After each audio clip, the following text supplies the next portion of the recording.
करमाड़ा इलाके में पुंछ के सीमावर्ती क्षेत्र में 2 दिन पहले ही 3 परिवार के मेंबरों की शहादत उन्होंने यहाँ पे दी। पाकिस्तान की गोलाबारी से ये लोग शिकार यहाँ पे हुए और काफ़ी अनदेखी मैं समझता हूँ इस इलाके की यहाँ पे की गई है। जो भाजपा के लोग बड़े दावे यहाँ पे किया करते थे कि हर जगह पे लोगों की जान और माल की हिफाजत के लिए वो पूरे कदम यहाँ पे उठाएंगे। बड़े अफसोस की बात है कि जिस ढंग से अनदेखी की गई और बंकर भी अभी तक वहाँ पे पूरे नहीं किए गए। करमाड़ा के लोगों में अभी तक जो पाकिस्तान की शैलिंग से कम 22 लोगों ने शहादत यहाँ पे दी है। बड़े दुख की बात है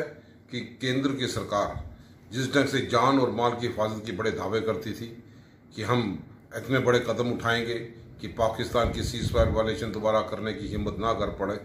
लेकिन सबसे ज़्यादा अगर सीज फायर की वायलेशन उल्लंघना यहाँ पे हुई है तो इस भाजपा के कार्यकाल में यहाँ पे हुई। करमाड़ा की बात नहीं, अगर दूसरी जगह पे बात करें, बांडे चेचियाँ हो, अपर पंचायत कस्बा के इलाके में यहाँ पे हो, वहाँ पे भी लोग गोलीबारी के शाम पे शिकार यहाँ पे हुए और अभी तक बंकर बनाने की वहाँ पे कहीं पे भी स्थिति स्पष्ट यहाँ पे नहीं है। तो जो आज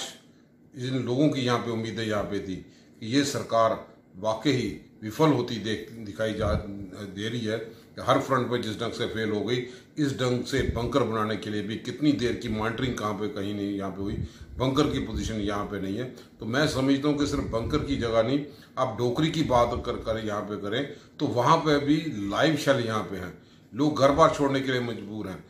केंद्र के साथ साथ रियासती प्रशासन यूटी एडमिनिस्ट्रेशन को चाहिए फौरी तौर पे उन लाइव बम को कहीं डिस्पोजल आप यहाँ पे कर पे, ताकि लोग अपना खेती बाड़ी और आराम से वहाँ पे घूम पाए। हर चीज़ की सीमावर्ती क्षेत्र में रहने वाले लोगों को जिस ढंग से परेशानी के आलम से गुजरना पड़ रहा है, हमारी पार्टी इन लोगों के साथ हमेशा खड़ी रही है और आगे भी रहेगी। और मैं उम्मीद करता हूँ कि केंद्र की सरकार इस सत्ता के से बाहर निकले, इस अहंकार से बाहर निकले और जमीनी सतह पर लोगों की परेशानियों को देखते हुए कोई कड़े कदम यहाँ पे उठाए। और हम सब लोग जिस ढंग से लोगों की शहादत यहाँ पे हुई है पाकिस्तान की शैलिंग से, हम पाकिस्तान की कड़े शब्दों में निंदा यहाँ पे करते हैं और मांग करते हैं कि फौरी तौर पे कदम उठाए जाए ताकि पाकिस्तान दोबारा हमारे सीमावर्ती क्षेत्रों में सीज फायर वायलेशन के माध्यम से लोगों को परेशानी के आलम से ना गुजरने